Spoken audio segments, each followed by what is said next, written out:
syai'un dunahu qulillahi thumma darhum fi khadihim yal'abun. Bapak Ibu dirahmati Allah, orang-orang yang sedang menuju Allah mendapat petunjuk melalui cahaya perjalanan, sedangkan orang-orang yang sudah sampai kepadanya mendapat petunjuk melalui cahaya pertemuan dengannya. Golongan pertama mendatangi cahaya, sedangkan golongan kedua didatangi cahaya. Allah berfirman, katakan Allah, lalu biarkan mereka bermain-main dalam kesibukannya. Al-An'am ayat 92.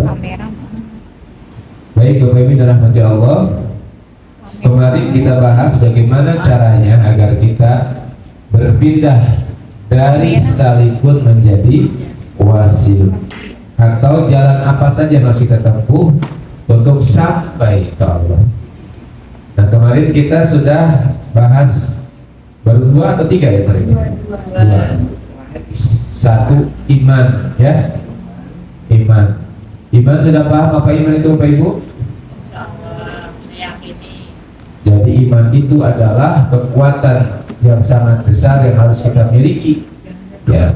Karena iman itu adalah menghilangkan keraguan kepada Allah. Iman ada 3 fondasi. Pertama apa Bu? Akarnya apa? Abdullah. Yang kedua pohonnya apa Pak?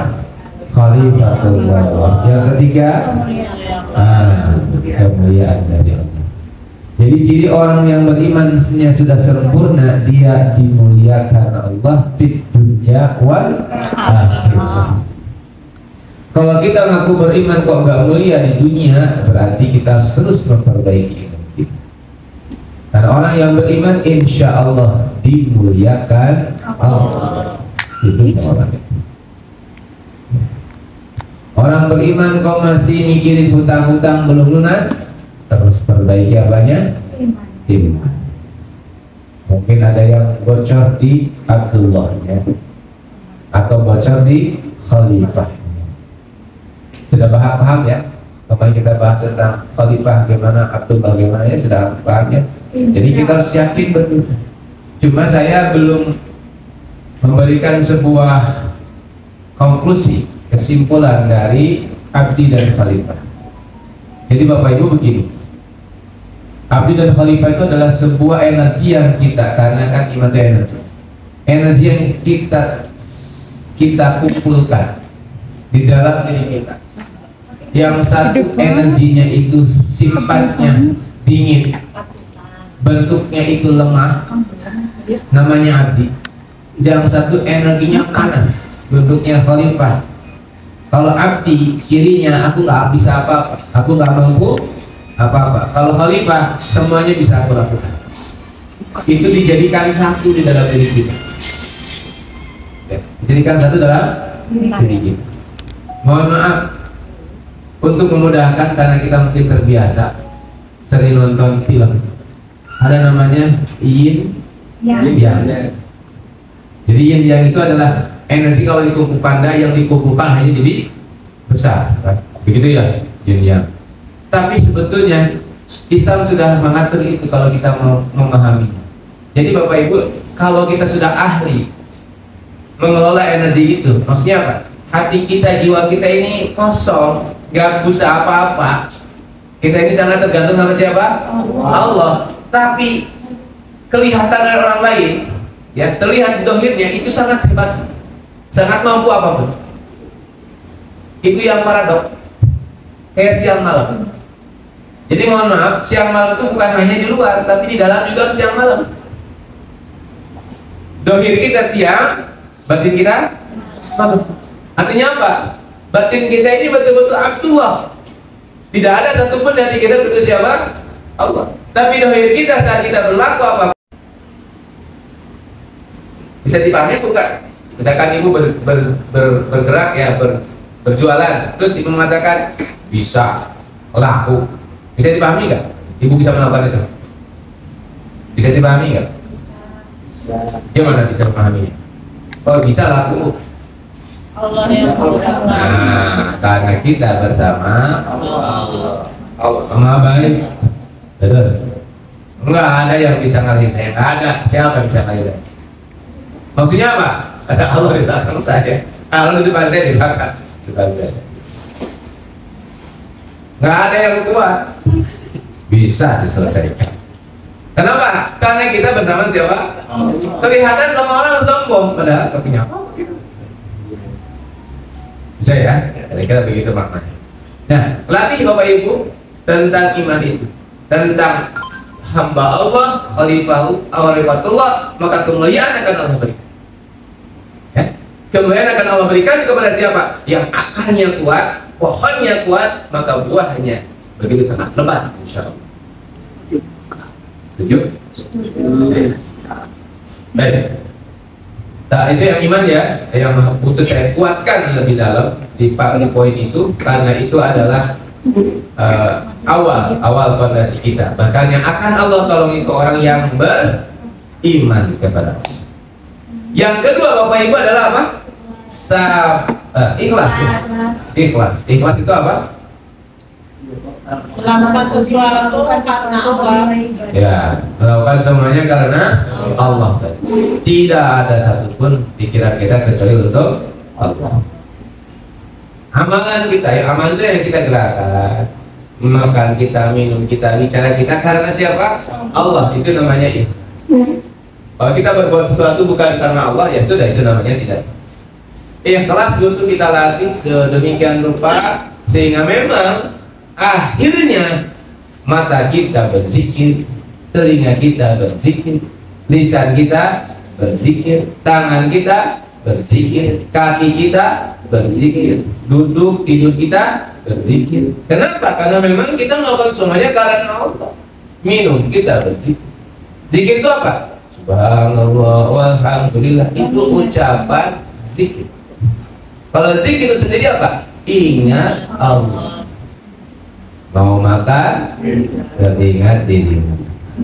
Mau mandi, teringat dirimu. Apapun teringat siapa? Allah.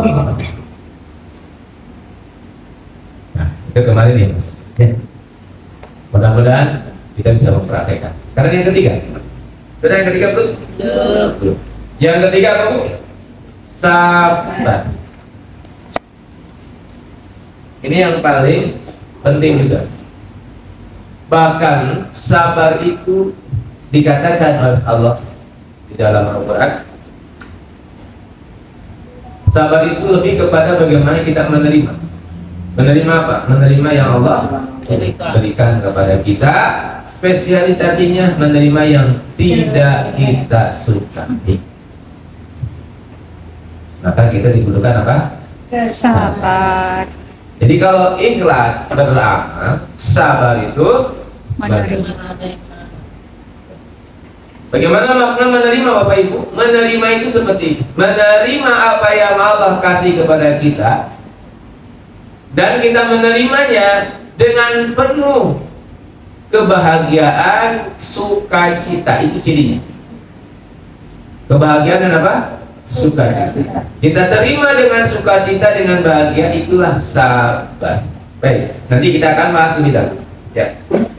Kita akan bahas lebih dahulu. Jadi orang yang sabar itu adalah dia yang Allah kasih kepada pemberian. Ingat, pemberian Allah itu selalu ada dua, transparan dan terbungkus.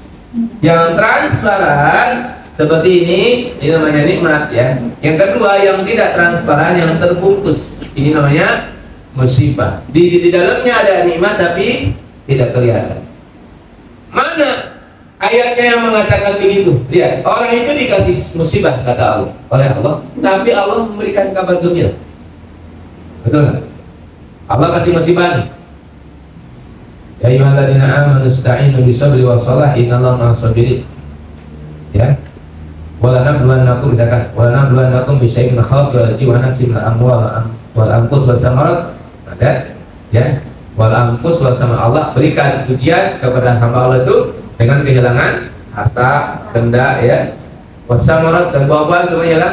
Tapi ada kata Allah belakangnya wa basyiris sabirin, berikan kabar gembira. Aneh. Dikasih musibah tapi terakhirnya apa? Kabar gembira. Coba ulangi ya. Ibu-ibu dikasih musibah, ibu dikasih, mohon maaf, ditikun, sakit, capek, lelah, lelah hati, lelah jiwa, apalagi bapak-bapak senang sakit. Tapi di balik itu kata Allah, berikan kabar gembira. Tapi untuk siapa? Sabirin, orang-orang yang sabar. Kalau nggak sabar nggak ada kabar gembira. Tapi bagi orang-orang yang sabar dikasih kabar gembira. Luar biasa. Yang pertama, jadi orang yang mau menerima apa yang terjadi pada kita yang itu tidak sesuai keinginan kita, dan kita mau menerima dengan sukacita, berikan kepadanya kabar gembira. Oh, apa kabar gembiranya? Begini, misalkan Bapak Ibu, ada yang mengatakan kepada kita, I love you, aku cinta kamu. Senang tidak? Senang nggak? Tergantung siapa yang menyampaikan. Oh, yang menyampaikan Pak Im?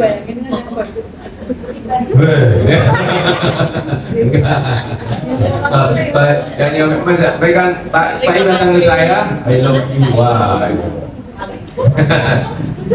Jadi ketika kita dikasih kata-kata aku mencintaimu itu, kita sedih. Betul nggak? Itu kabar gembira bukan? Betul. Dan Allah mengatakan innallaha yuhibbus sabirin. Allah mencintai orang-orang yang sabar. Itu kabar gembira bukan? Kabar gembira, Allah cinta loh.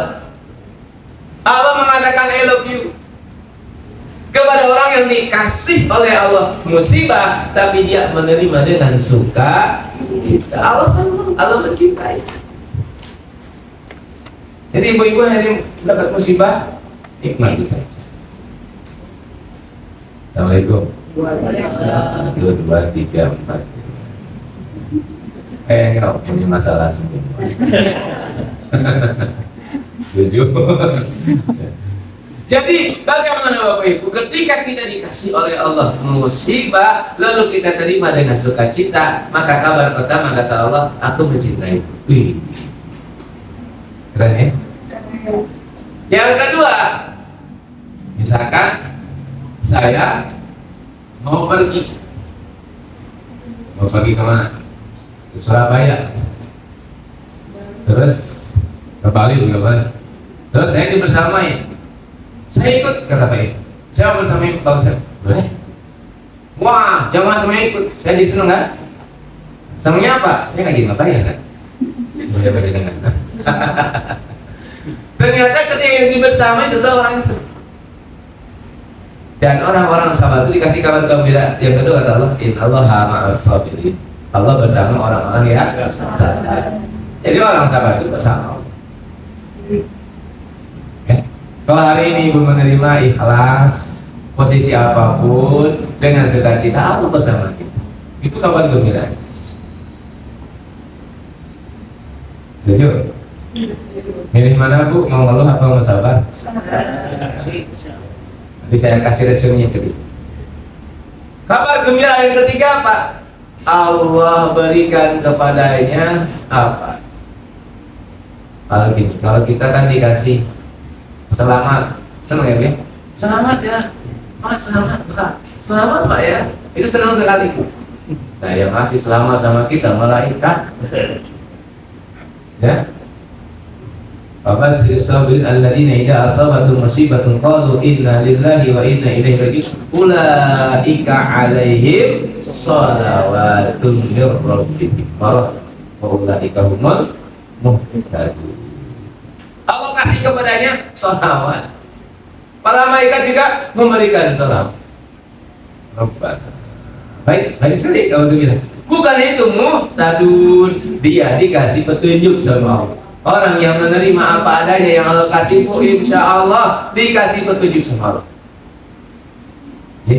Jadi sabar ini, saya ingin lebih meringkaskan, sabar ini posisi suasana perasaan kita yang ridho, yang menerima apapun yang Allah takdirkan kepada kita, walaupun itu tidak nyaman, tapi kita merasanya suka cinta. Kenapa begitu? Karena kita yakin itu yang terbaik dari Allah dan kita dapat kabar gembira dari Allah. Ibu ingin dibersamai Allah? Ini karena ingin bersamanya Allah dan Allah sayang sama kita, Allah kasih pada kita ujian, Allah kasih pada kita masalah. Yang dengan masalah itu Bapak Ibu, akhirnya kita bertemu Allah. Ustaz, mau tanya boleh? Boleh. Tadi kan yang Ustaz bilang pengandalan terus khalifah, nanti kalau dua itu bergabung bakal mulia. Kan terus Ustaz bilang tadi seperti saya kurang ekonomi. Kan kalau kemuliaan itu nggak mesti harta dong. Oh, ya, maksudnya begini. Kalau kita sebagai khalifah, khalifah itu adalah pengelola apa? Bumi. Namanya pengelola itu harus sadar, dia punya kemampuan untuk melakukan itu. Nah, kesadaran itu karena apa? Karena kita merasa mampu. Nah, kok misalkan saya melakukan apa? Ya, saya merasa malasan jualan bisnis ngapain? Saya mau di penceramah aja, saya mau jadi makomi di tajir aja, dari asbab, kayak begitu ya. Nah, ternyata ketika kita memahami tentang khalifah, tak boleh begitu. Kalau bisa bu pengajian itu, ustaz itu malah ngasih sama jemaah. Ibu nggak punya ongkos, harusnya begitu. Bukan kasih apa? Saya bukan dikasih. Harusnya begitu. Masih butuh apa? Awal mana? Kasih masya Allah. Yang ngaji banyak. Pulang lagi bukan amplopin, pulang kasih. Nah, kasih. Dijemput nggak usah, aku bisa berangkat sendiri. Gitu. Itu maksudnya. Tapi kan ini balik ke bab sabar kan ada orang yang memang takdirnya nggak seperti itu. Takdir ya. Jadi begini, setiap orang ketika kita dikasih oleh Allah, tadi bab sabar belum selesai ya. Jadi ada nanti bab sabar, ada bab fadilah. Bab fadilah.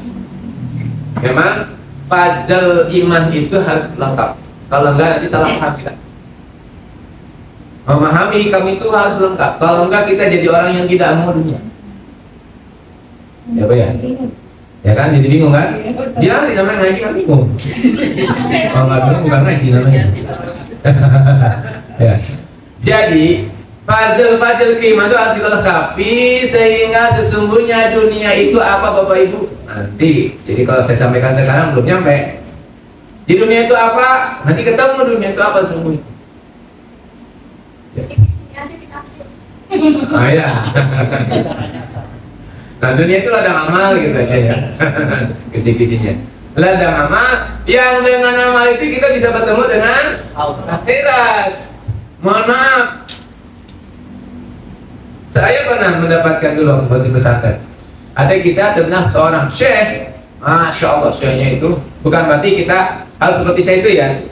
Tidak, tadi disampaikan kan orang itu punya takdir masing-masing, betul ya. Syekhnya Masya Allah Bapak Ibu, dengan kemuliaan yang diberikan Allah kepadanya, itu rezeki itu melimpah sampai-sampai kuda itu apa namanya, gerobaknya kuda apa? Kandong. Pedati. Namanya kuda itu semuanya terbuat dari emas. Terus akhirnya gurunya berprotes, ya Syekh, jangan bilang gak usah mikirin dunia. Ini dunia dengan banyak. Kita sendiri sudah. Ayo, saya ajak jenengan ke dalam saya. Ayo ambilin, dikasih apa air.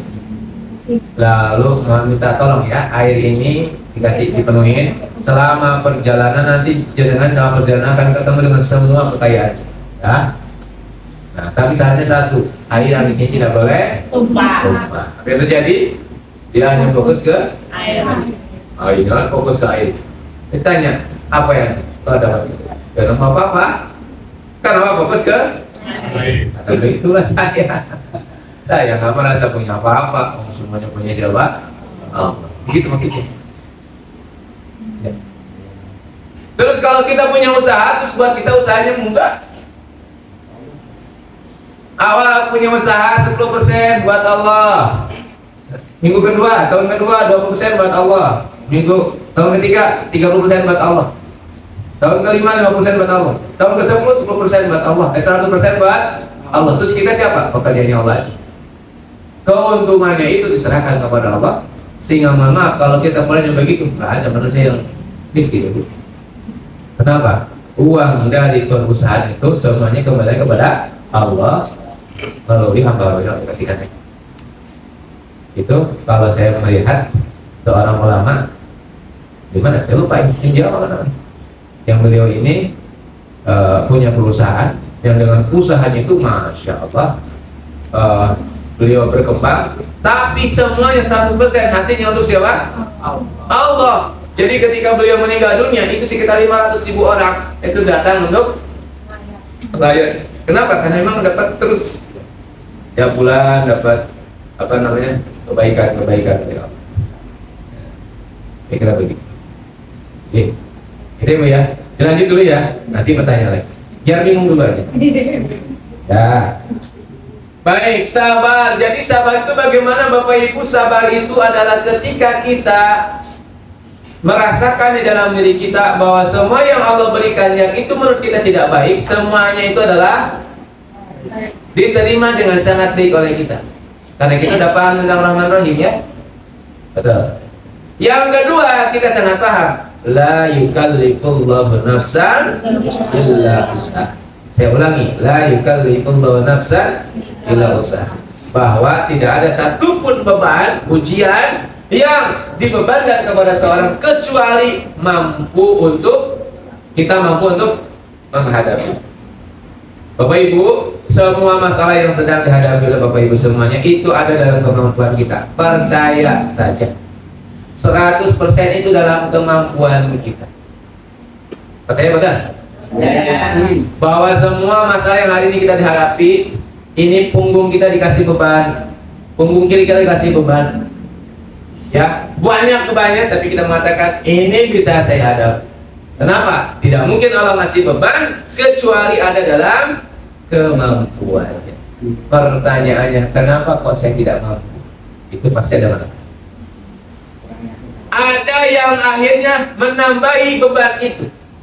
Padahal sudah Allah takar beban itu 200 kg ditambahi sama dia 100 kg lagi. Jadi berapa? 300 kg. Akhirnya nggak terangkat, berat, capek, lelah, jatuh deh.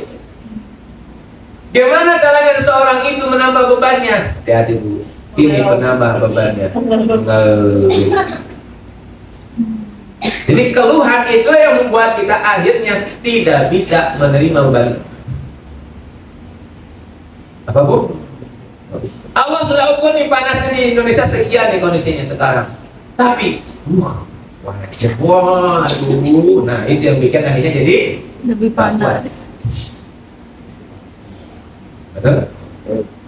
Sakit gigi itu sudah ditakal sama engkau mampu, tapi dengan kenapa? Sakit gigi isu ya Allah ya Allah ya Allah kapan? Ini malah nambah apa? Beban. Jadi yang ketiga, ciri sabar itu adalah dia tidak ada dalam jiwanya keluh. Kenapa? Karena paham ilmunya. Kalau ngeluh berarti apa? Menambah beban. Gak kuat ya. Tidak. Bisa paham maksud saya? Ya. Ibu misalkan, Bapak nih, Bapak punya anak 3, semuanya sekolah swasta, al-ajar lah semua. Tahu SMP-nya al-ajar berapa Bu?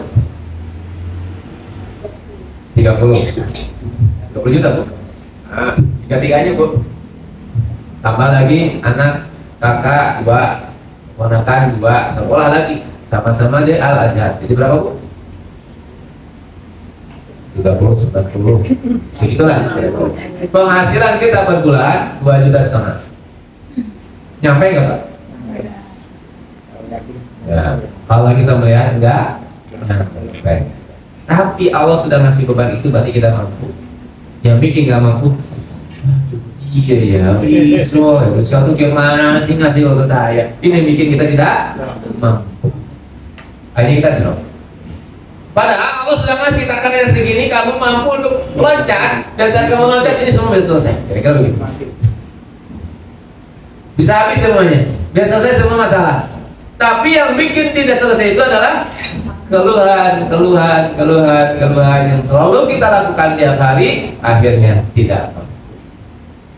Ibu dikasih sama Allah suami yang mohon maaf luar biasa, kerasnya minta ampun, bualaknya pol. Itu sudah diukur sama Allah, ibu mampu. Tapi saat ibu mulai ngeluh, aduh kok gini ya suami saya, kok enggak seperti suami orang lain. Ketemu sama teman nangis, bisa ya. Saat kita sudah mulai begitu Bapak Ibu, mulai kita tidak mampu dengan beban yang telah Allah kasih. Maka nikmati saja, pasti Allah berikan tolong. Kesini enggak Bu? Kayaknya enggak ya. Kamu solehan semuanya. Bapak-bapak enggak ya Pak ya? Bapak enggak pernah ngeluh ya? Ini wajah-wajah enggak pernah ngeluh enggak sekali. Ya. Jadi rumusnya cuma satu. Kita mampu menghadapi masalah kita, kecuali kalau kita ngeluh pasti kita nggak mampu. Kenapa? Nambahin beban. Udah ditakar sama Allah, ini macet kamu mampu. Terus macet, akhirnya apa pusing kepalanya. Betul? Oh, udah ditakar sama mampu. Nunggu 2 jam juga mampu. Kita kasih macet. Kira-kira. Tapi dengan macet lagi. Gue piye waktu perjalanannya ke sini tadi, kenapa nggak ke sana? Oh, malah jadi berantem di dalam mobil kan? Akhirnya jadi nggak mampu. Jadi sabar itu cirinya apa? No keluhan. Nggak ada keluhan dalam hidup. Diterima, dinikmati semuanya. Itulah orang yang sabar. Insya Allah yang membersamai kita siapa? Allah. Insya Allah Allah berikan selawat untuk kita. Insya Allah Allah cinta pada kita. Insya Allah Allah kasih petunjuk. Kalau kita bersama Allah pasti kasih petunjuk. Betul? Setuju Bapak Ibu? Nah di sini Bu Desi, sabar dulu, nanti kasih petunjuk. Ya. Orang saya sabar. Menerima takdir kan juga sabar ya. Iya, menerima takdir itu sabar, menerima apa adanya Allah kasih. Ya, itu bisa menjadi cara kita menghusnudoni diri kita. Ya betul. Namun yang paling utama kita tidak berpikir ke sana. Intinya semua yang Allah kasih itu ada dalam kemampuan kita. Ikhtiar tetap kita jalankan. Jadi kita punya masalah, selesaikan betul? Selesaikan. Tapi jangan sampai saat menyelesaikan masalah dengan dulu. Pasti nggak selesai. Sakit gimana berobat? Berobat. Tapi kalau berobat sakit dengan ngeluh, maka kemungkinannya agak lama untuk betul Bu? Masalah dengan teman bisa selesai? Bisa. Tapi kalau kita mengeluhkan mereka, itu yang bikin tidak selesai. Yang bikin kita ini masalahnya tambah banyak itu keluhan. Akhirnya muhtadin yang Allah kasih, petunjuk yang Allah kasih untuk kita, untuk ngasih masa itu nggak kelihatan sama kita, karena ketutup sama keluhan, ketutuplah. Padahal sudah Allah kasih petunjuk, nih petunjuknya.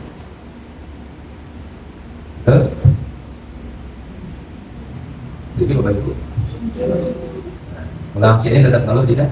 Ya. Insya Allah. Dimarahin suami gimana Bu? Alhamdulillah anak lihat.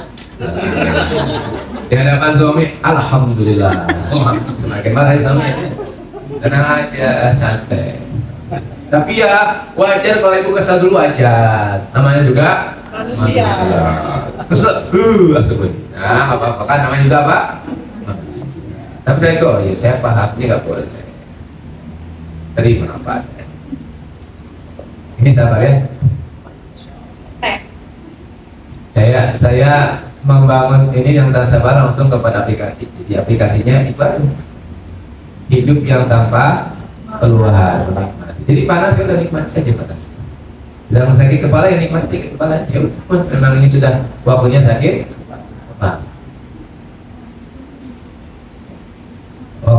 Waktunya punya uang sudah, uangnya banyak, nggak apa-apa. Apa yang kita lalu uangnya banyak? Betul. Udah banyak kok ngeluh kan tuh. Apa? Biarin aja uangnya banyak. ATM-nya penuh itu apa? Oke Bu ya. Oke, itu sabar. Jadi sabar itu adalah sebuah amalan kita untuk menerima dengan setulus hati, dengan sukacita apapun yang terjadi pada kita, kahanan yang Allah kasih pada kita, apapun itu. Mohon maaf, terkadang kita nggak mau menerima kekurangan kita. Kenapa sih saya tuh comel banget? Comel apa? Bawel. Bukan comel, bawel banget saya tuh kenapa ya? Kayak gini ya? Itu nggak boleh. Kita harus terima apa adanya siapa? Diri kita. Saya seperti ini memang, saya terima. Akhirnya kalau kita mau menerima, berdamai dengan diri. Kalau kita sudah berdamai dengan diri, maka apa yang pernah saya sampaikan awal, ciri orang yang tenang jiwanya itu apa? Luas hatinya, luas pikirannya, kosong, lapang pikirannya, kosong pikiran. Lapang hatinya, kosong pikirannya. Dua-duanya. Jadi orang yang damai pikiran, damai hati dan ganti dia nggak punya pikiran apa-apa kecuali yang dipikirkan sekarang aja. Sudah disusun nama dia pikiran. Yang sudah sampah-sampah sudah dibuang. Apa sampah-sampah itu? Masa lalu dari ibu. Ada rumus yang perlu saya sampaikan. Mau diingat-ingat ibu. Jika hari ini ibu-ibu masih mengingat masa lalu, hilang keberkahan hari itu. Jika saat ini ibu masih mikir masa lalu, hilang keberkahan saat itu. Berkahnya hilang. Apa berkah itu? Ziyadatul. Sambil gini, sambil mikirin apa? Misalkan lagi nyuci piring ya, mikirin suami saya betul-betul. Iya apa nggak pernah gitu kan, dia nggak pernah perhatian sama saya dulu pas ulang tahun juga apa?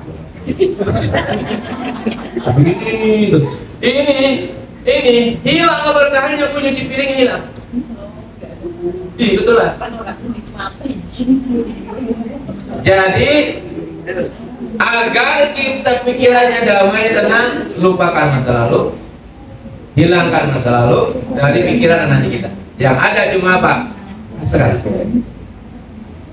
Masa itu kapan? 2 tahun? Enggak, tadi pagi itu masa lalu. Ya enggak? Tadi pagi dimarahin suami enggak? Oh, enggak, wajah cerah-cerah nggak dimarahin. Cuma sebelumnya. Ya. Ketika misalkan kita dimarahi terus hari ini masih bawa-bawa itu namanya hilang keberkahan hari itu. Berarti kita nggak bersyukur hari ini. Jadi nikmat hari ini. Ini kita lagi ngaji ini, hilang keberkahan ngajinya. Tadi kita mikir apa? Masalah. Jadi ini rumusnya. Rumus hidup adalah lupakan masa. Masuk dosa tadi. Apa? Masuk dosa. Ya, Allah kan menyampaikan gitu, al-hasanah bihidnas sayyi. Kebaikan bisa menghapus keburukan. Ngapain mikir dosa, yang penting sekarang baik aja. Maka kebaikan kita akan menghapus dosa kita di masa lalu. Ya kan? Terus kita beristighfar, apa? Istighfar mohon ampun sama Allah dengan karena dosa yang kita miliki, ya kan? Dengan apa yang kita, penyesalan kita. Istighfar itu sebetulnya apa? Istighfar itu adalah permohonan ampun kepada Allah karena kita masih menduakan Allah. Jadi dampak dosa itu kenapa? Karena kita masih menduakan Allah. Akibatnya kita berdosa karena kita masih menduakan Allah. Jadi yakin, dipastikan Bapak Ibu, ketika saya ngobrol sama ketemu sama guru saya, dipastikan orang berdosa itu masih menduakan Allah. Maka wajib beristighfar. Ya. Ya astagfirullahaladzim, ya Allah, apa saya ternyata kenapa? Kan sekarang, betul kan? Saat kita beristighfar, kita menghadap Allah, ya Allah, hamba belum seperti yang kau inginkan. Masih menduakan engkau.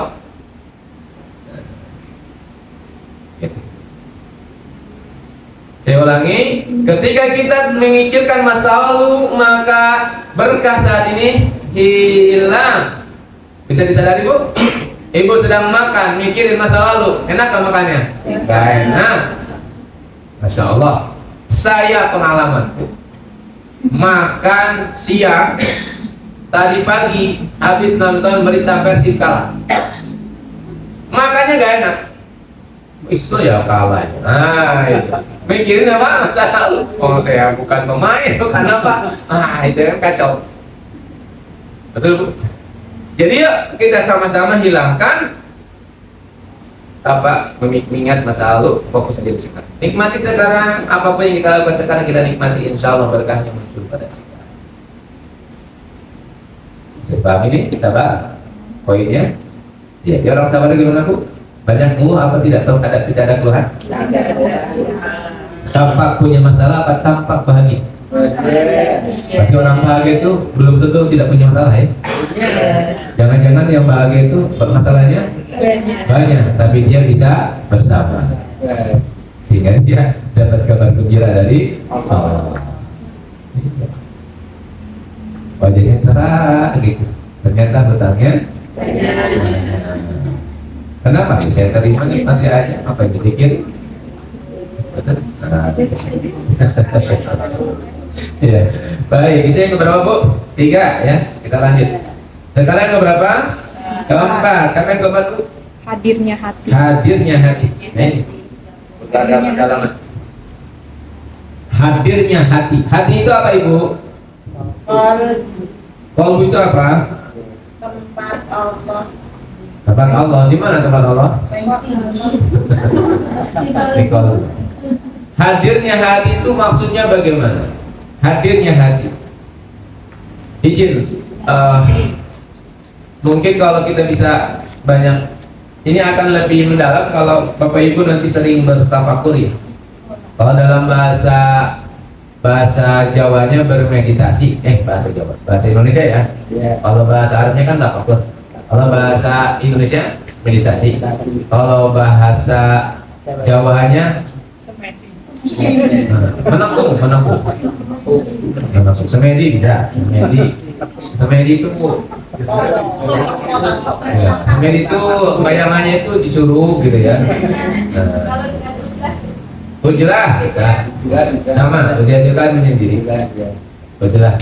Jadi harus banyak diam sendirian bertafakur, maka kita akan bisa memahami apa itu hati. Ya. Suatu saat kita praktekkan ini di seminar tadi, kita praktek sedikit ya. Mungkin 1 jam kita praktekkan di seminar tadi. Jadi duduk diam, hanya memperhatikan napas, tarik napas, keluar napas itu, terus kita isi itu napas kita dengan zikir, maka lama-lama kita akan sadar apa itu hati. Hati itu ibu bapak yang dirahmati Allah adalah kesadaran. Kesadaran. Ini yang bicara, ini hati ini yang bicara. Jadi hati ini memiliki makna banyak. Disebut hati itu jiwa. Nah, kalau hati yang diinginkan oleh beliau, hati yang hadir itu adalah hadirnya jiwa kita dalam setiap keadaan. Kesadaran kita selalu ada. Ini kita di sini Bu. Kalau kita hadir berarti kita merasakan kita duduk di sini, merasakan kita sedang ngaji, gitu ya. Saya bisa melihat Bapak Ibu dan kita merasakan betul nikmatnya kita ngaji, itu namanya hati. Ya, kita Bu. Jadi hati itu adalah kesadaran kita. Hati itu adalah jiwa kita. Hati itu adalah roh kita. Yang dia paham banget bahwa dia ada di sini, sekarang di sini, tidak kemana-mana. Karena terkadang saat dia hadir, dia didatangi oleh yang lain, berupa pikiran, berupa apa, akhirnya muncullah, karena kita teknologi tinggi, gambar set tentang masa depan. Andai perusahaannya udah laku nih, ganti nanti mobilnya ya, jadi Alfa saya. Andai apa, jadi gambarannya terbayang ketika seseorang tidak hadir. Nah, kalau hadir dia merasa bahwa kita di sini. Baik, saya belajar hadir dari tukang kopi, pencinta kopi. Jadi ketika pencinta kopi mau minum, dia harus tahu dulu ini kopinya dari mana. Ini di pegunungan mana? Ketinggian dari laut berapa? Terus di kelilingnya ini kopinya apa? Rempah-rempah, buah-buahan. Ini akan mempengaruhi rasa. Apakah ini rasa buah, rasa jahe, apa rasa apa?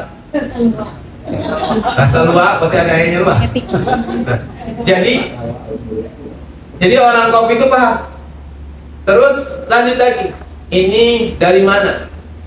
Terus baristanya dia tingkat berapa di dunia?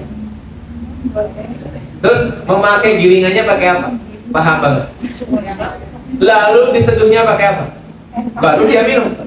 Dan cara minumnya Bapak Ibu, itu tidak diminum kayak minum air putih ini. Enggak. Dihirup dulu.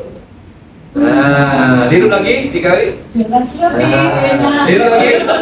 Boleh diminum. Dan tidak ada gula.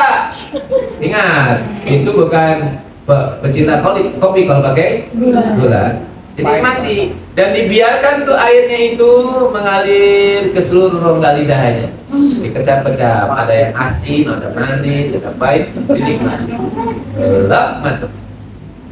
Dan itu yang membuat dia mengatakan kopi enak. Padahal saya pertama kali minum kopi, diajak ke kopi Bandaran, dikasih yang 50.000 kopinya, diminum, walah baiknya minta ampun. Enak apaan? Karena cara minum saya adalah cara minum air putih. Gak enak. Ternyata nggak gitu dia namanya minum kopi itu, harus dinikmati. Nah, saat kita menikmati, artinya kita memahami prosesnya, itu akhirnya terasa nikmat. Sekarang juga bayangkan Bapak Ibu kalau kita melakukan itu ke air. Misalkan, maaf, ini kita punya air. Yang kata Allah, wahai laut, aku angkat engkau ke awan. Dan ini akan menjadi rezekinya Usep pada zaman hari Senin jam 11.30. Tadi masih 12. Ya, terus Allah perintahkan pada awan berubah jadi hujan. Maka hujan turun ke bumi, menetes ke daun-daunan, lalu menetes lagi ke tanah, lalu menyerap ke pori-pori tanah, masuk ke dalam, jadilah air di sana, lalu ditarik oleh para penyuling, ya.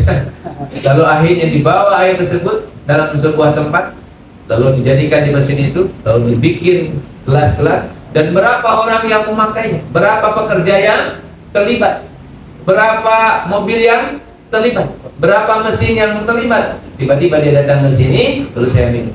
Dan kalau saya minumnya dengan pola itu, kalau saya minum, waduh, itu baru air kan? Belum apa? Nasi. Nasi itu kan luar biasa. Ya udahlah, gak usah nasi dulu. Bakwan.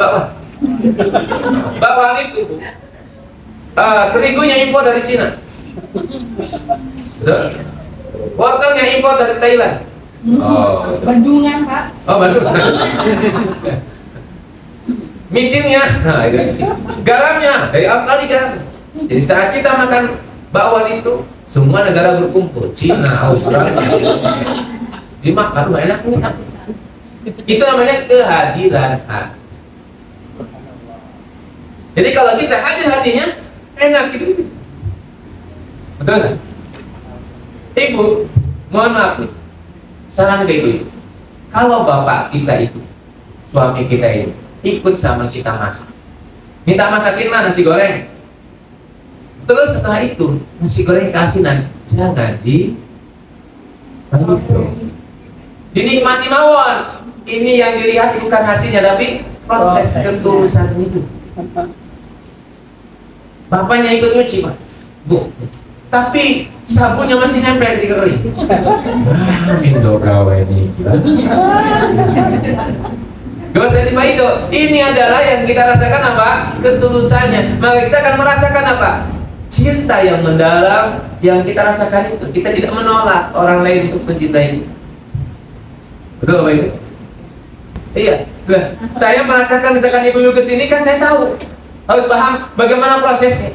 Mungkin di rumah keburu-buru, waduh mau berangkatin. Betul nggak? Betul nggak? Ada yang pakai motor, ada yang pakai apa? Gojek. Betul? Pokoknya saya berangkat ke sini dan saya merasakan itu nikmat.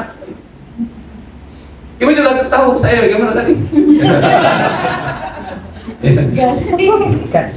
Setiap hari dari mana dulu kan gitu.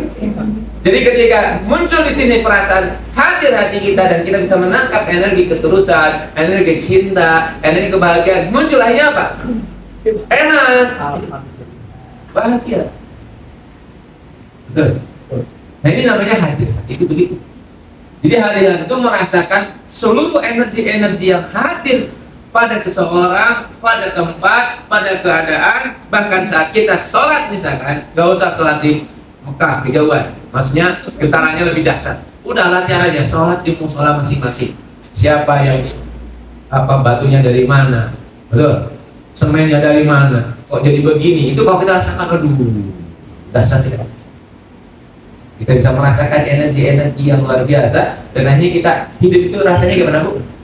Aduh, senang, bahagia.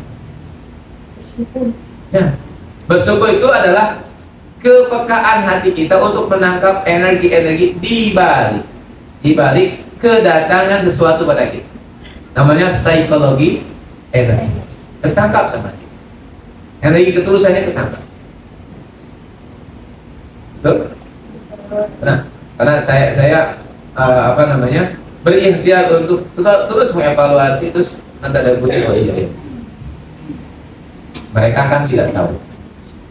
Misalkan saya diminta ceramah ke Banjarnegara dari sini berapa? 4 jam lebih. 4 jam lebih, 5 jam. 5 jam ke sana. Ini yang undang ini dinas. Ya udah nyiapkan untuk ceramah selama 2 jam. Ternyata dikasih waktu karena sudah capek, karena banyak sambutan dan sebagainya, saya dikasih waktunya berapa? 10 menit. Terus, ya kalau kita lihat sana kan kita jauh-jauh 10, tapi saya harus menangkap juga. Mereka berangkat dari sana datang ke sini, perlahan capek. Dilanjutkan pasti akan mental. Ya, apa namanya bukan mental, apa namanya? Balik ya. Ya bismillah. Nah, terus saya bilang, ya Rob, saya datang ke sini juga jauh-jauh belum ke sini. Mudah-mudahan psikologi energinya nyampe ke mereka. Walaupun cuma langsung kita mulai dengan kita menerima apa adanya dan dihadirkan hati. Ternyata 10 menit cukup untuk menggerakkan hati. Bukan berarti kita bisa, itu karena kehendak siapa? Allah. Kita hanya pakai rumus-rumus. Ingat, kita nggak bisa apa-apa, tapi kita memakai apa? Rumus-rumus yang Allah lakukan, pasti begitu hasilnya. Betul. Kalau kita bersyukur kan ditambah sama Allah kan begitu. Maka kan kita sebetulnya tidak bisa menambah. Yang bisa menambah siapa? Allah. Tapi kita memakai rumus Allah, akhirnya baik lagi. Nah, ikhtiarkan hadir. Masya Allah, kalau lihat suami itu lihat sejak dulu dia ketemu ibu di rumah. Ya enggak? Ya Allah, sampai pakai motor butut ya, bentuk pekerjaan.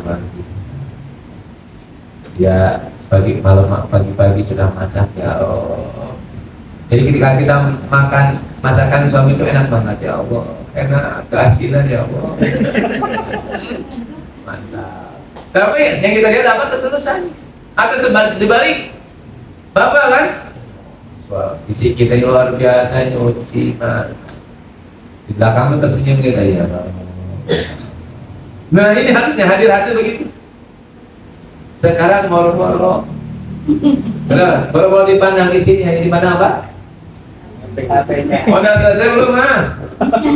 Cepetan lah, kopi. Ya, Assalamualaikum.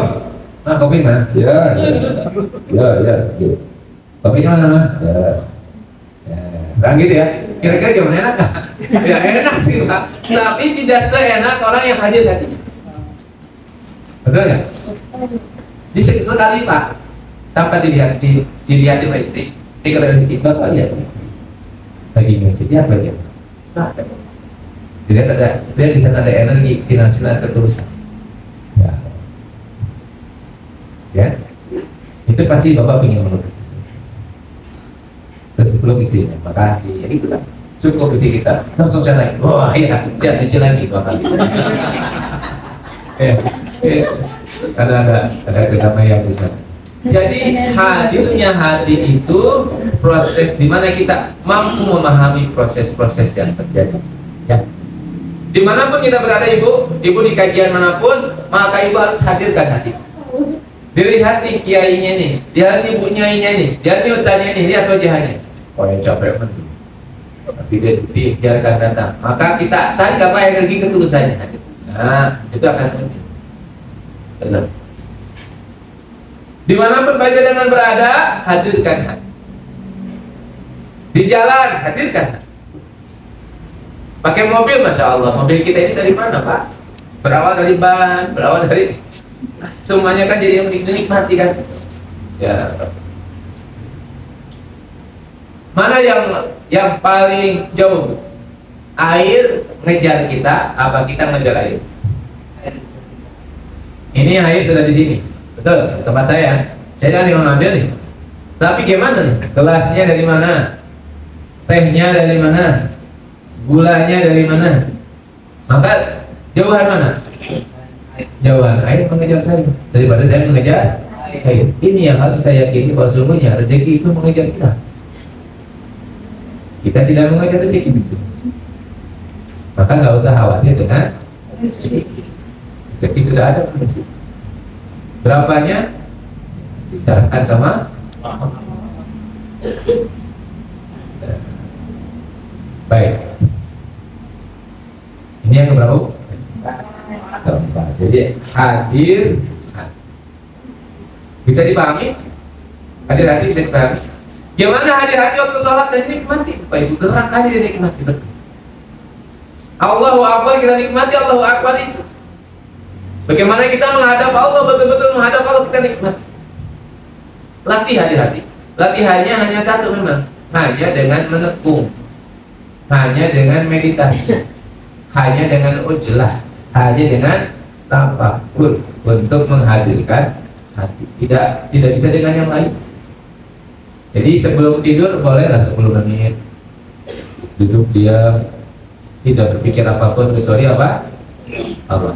Bahkan memikirkan Allah pun kita tidak langsung Allah, tapi memikirkan keberadaan hidup dikosongkan. Nah kalau udah 10 menit biasa, naikin 20 menit, naikin 30 menit, naikin 1 jam.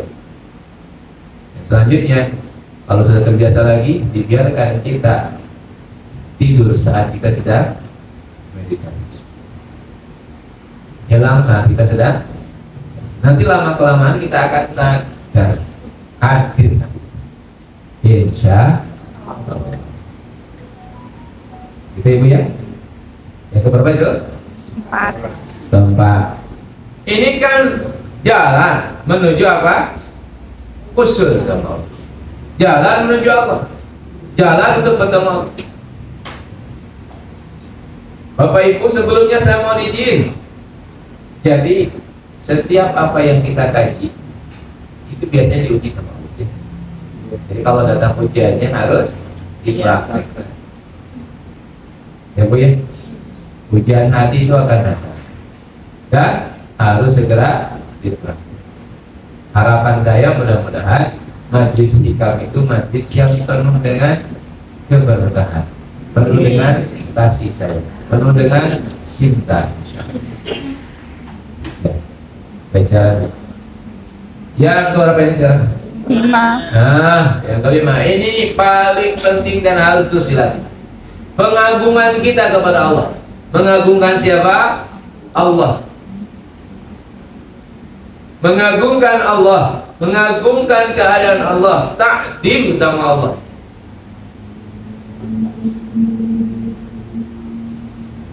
Ada proses tahapan Bapak Ibu ya. Untuk takdim sama Allah.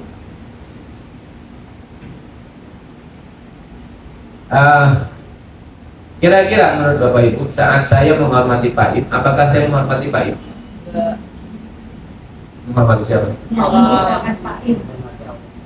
Ya, menghormati yang ada dalam diri Pak Im. Siapa? Allah.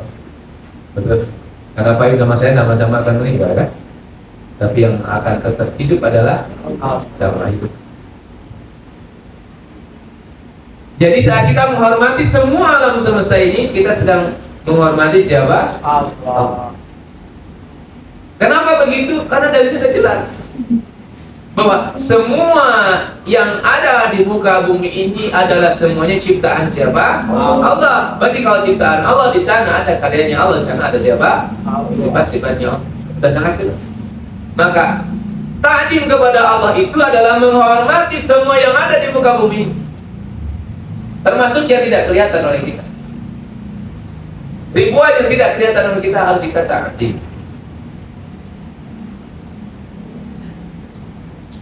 Kira-kira mohon maaf, kalau kita bermaksiat sendirian itu kira-kira kita sopan tidak sama yang tidak kelihatan?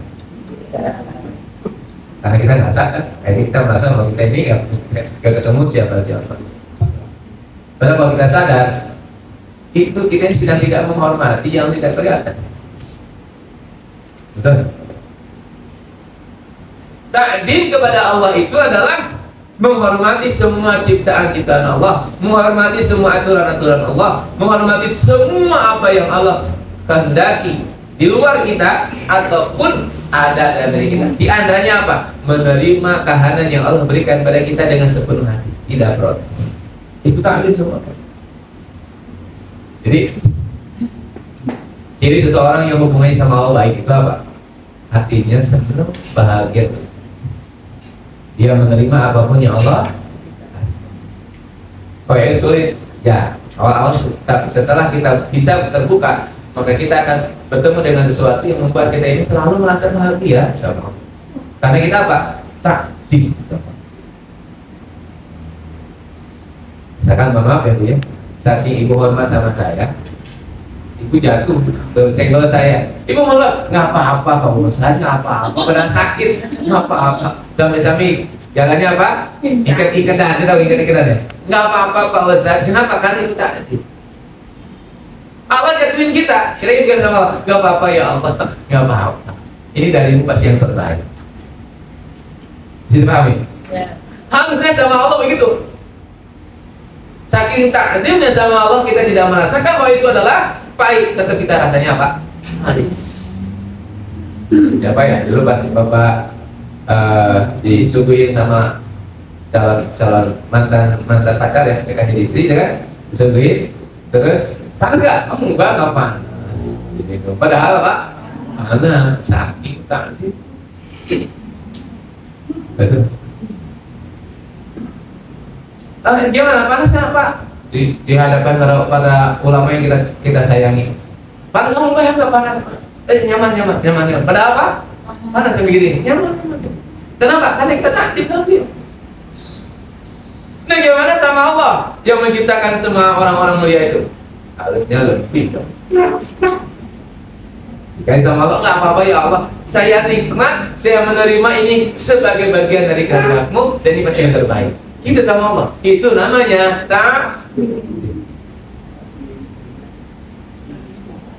aplikasi. Jadi berarti bohong. Kalau sama Allah nggak bohong, karena kita selalu yakin apa yang Allah kasih pasti yang terbaik. Karena ada rumus ya dulu. Rahman, Rahim. Kita selalu yakin ini yang terbaik dari Allah. Ini keta'ziman. Tapi memang muncul keta'ziman itu setelah kita sadar. Mana kalau ibu-ibu bukan jamaah saya, terus kesenggol sama saya jatuh, terus gimana? Gimana sih kamu? Mohon maaf kalau bahasa Jawa gimana? Matamu di mana? Pasti begitu. Kenapa? Karena dia nggak kenal saya. Kalau ibu pengajian mungkin saya senggol, nggak apa-apa, saya nggak apa-apa, tenang aja Ustaz. Karena saya pernah Bu, beliau punya motor bagus Bu. Kan motor saya mobil jalan gitu, motornya di pinggir, saya nggak apa-apa, nggak apa-apa. Karena dia paham ya, Ustaznya beliau gitu. Ini nggak apa-apa. Ini contoh. Kok sama Allah nggak kayak gitu ya? Kalau sama Allah lebih dari itu, nggak apa-apa ya Allah. Semuanya baik-baik saja. Semua yang kau berikan pasti yang terbaik. Itu namanya ta'zim. diagungkan sama kita nama Allah. Di semua posisi, di semua wilayah, di semua kondisi kita agungkan Allah. Setuju Bapak Ibu? Bisa dipraktekkan? Ya. Ta'zim sama Allah itu menerima apapun yang Allah kasih. Kalau ditanyakan langsung ya. Saya lanjut dulu agar bisa kita selesaikan. Jadi pengagungan kepada Allah itu gimana Bapak Ibu? Ta'zim sama Allah, memuliakan Allah dalam semua situasi. Bentuknya apa? Hati yang tersenyum, bukan wajah yang tersenyum, tapi hati yang tersenyum. Insya Allah besok disering hati saya sampai. Bagaimana caranya hati kita tersenyum? Mudah-mudahan setelah selesai pulang dari senyum hatinya tersenyum. Itu wajahnya ikut tersenyum. Tambah harus tersenyum-senyum sendiri. Dan hatinya sudah tersenyum maka akan tersenyum. Kalau dalam bahasa kecantikan apa? Inner beauty. Hati yang tersenyum berawal dari apa? Hubungan kita dengan Allah yang dekat, menerima semua kehendak Allah. Baik. Yang berapa Bu sekarang?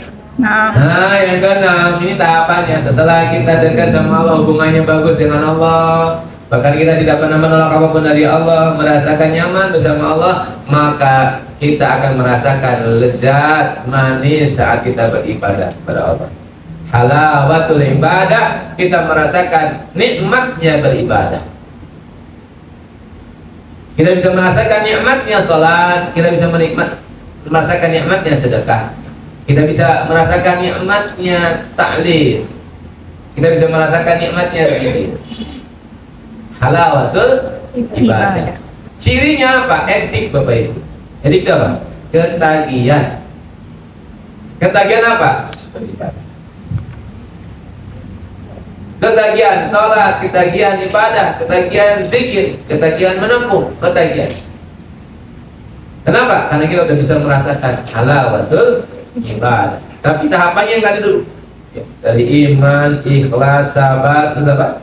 Hadirnya hati, terus pengagungan pada Allah, akhirnya ketemunya halawatul ibadah, nikmat kita melaksanakan ibadah.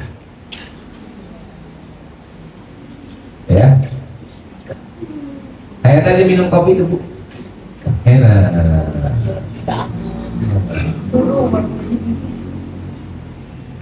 Agar terstruktur coba saya terjemahkan dalam 4 atau 5 cara menemukan halawatul ibadah. Menemukan cara halawatul ibadah. 1. Berarti ibadah itu adalah amalan kombinasi antara amalan zahir sama amalan batin. Jadi ibadah itu apa? Kombinasi amalan zahir sama amalan batin. Yang kedua, ibadah itu memakai rasa bukan logika. Pakai apa? Rasa bukan logika. Apa maknanya? Saat kita melakukan ibadah, maka yang harus hadir dalam diri kita pertama kali adalah rasa. Menikmati. Dan yang bisa kita kuasai dalam hidup adalah rasa. Betul? Coba kita kuasai, kita fokuskan. Saya sekarang, sholat saya ingin merasakan kedamaian yang penuh. Maka dengan sangat mudah kita bisa memfokuskan hati kita. Jadi ibadah itu yang harus dihadirkan pertama kali apa? Rasa. Terus yang ketiga, hadirkan semua gerakan-gerakan di dalam ibadah itu. Jadi dirasakan. Tadi kan dia rasa ya, berarti rasakan semua gerakan-gerakan yang ada dalam ibadah itu. Kalau ibadah itu sholat, maka rasakan semua gerakannya. gerakan dari apa? Mengangkat tangannya, takbirnya, ya, lisan saat kita mengucapkan kalimat-kalimat syahadat, kalimat suratul Fatihah atau kalimat-kalimat zikir, terus gerakan kita merasakan betul, itu yang akan bisa merasakan kalimat.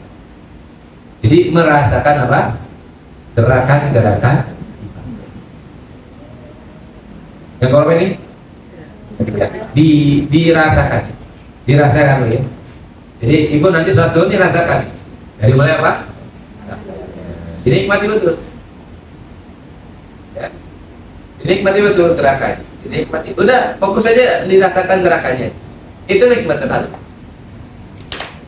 Misalkan gerakan apa? Tangan kita menyentuh ke kaki kita, ya, menyentuh ke lantai, itu gerakannya kita rasakan. Kita menyentuh lantai yang dingin, terus kita merasakan apa namanya, hembusan angin, kita rasakan. Dirasakan aja dulu. Dirasakan, semua gerakan-gerakan itu dirasakan, dinikmati. Yang berapa ini? Yang ketiga. Jadi rasakan semua gerakan-gerakan di dalam ibadah itu, insya Allah akan merasakan kenikmatan ibadah. Yang keempat, Bapak Ibu dirahmati Allah, temui, ya, temui kebahagiaan saat kita menjalankan ibadah itu. Temui kebahagiaan atau kenikmatan, ya, dirasakan kan, baru merasakan tuh. Nah sekarang menemui apa? Kebahagiaan. Misalkan hatinya kok merasanya damai, tenang, seneng gitu ya, atau ada rasa-rasa lain, atau ada gatal-gatal dikit, atau mana hatinya, itu temui. Terus yang kelima, langgengkan perasaan itu selama-lamanya sampai selesai melaksanakan ibadah. Wah, ibadah yang paling lama apa Pak? Puasa. Itu kalau kita bisa merasakan puasa asli, dari pagi sampai sore, lanjut malamnya tarawih, baca Quran, tidur, sahur lagi, aduh 30 hari. Makanya kan puasa itu insya Allah akan mengampuni dosa-dosa kita. Betul ya Bapak Ibu? Setelah sekali lagi puasa Bapak Ibu, bentar lagi ya, ini puasa sebentar ya. Nah, nanti kita rasakan betul, Masya Allah. Jadi yang keempat, temukan apa? Kenikmatannya. Yang kelima, langgengkan kenikmatan. Maka nanti yang keenamnya adalah kita akan ketagihan dengan ibadah itu. Karena setiap ibadah beda-beda rasanya. Tertentu berhenti ya. Ya, beda-beda rasanya. Antara sholat fardu sama sholat duha beda rasanya.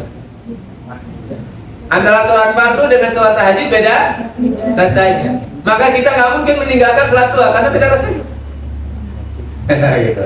Emang ditinggalin, rasanya beda. Sholat tahajud emang ditinggalin, rasanya beda. Sedekah lain lagi rasanya.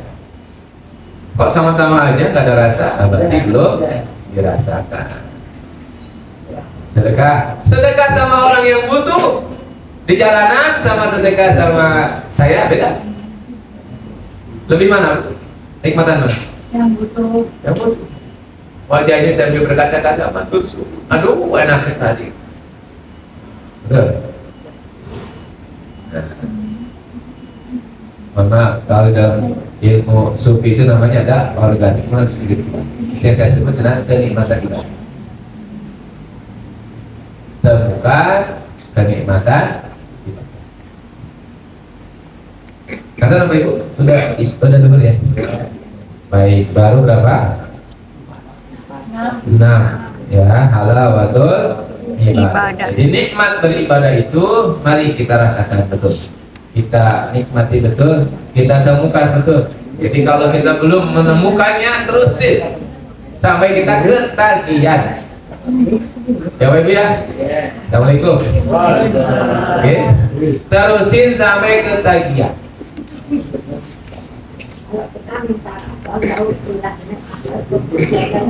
Boleh.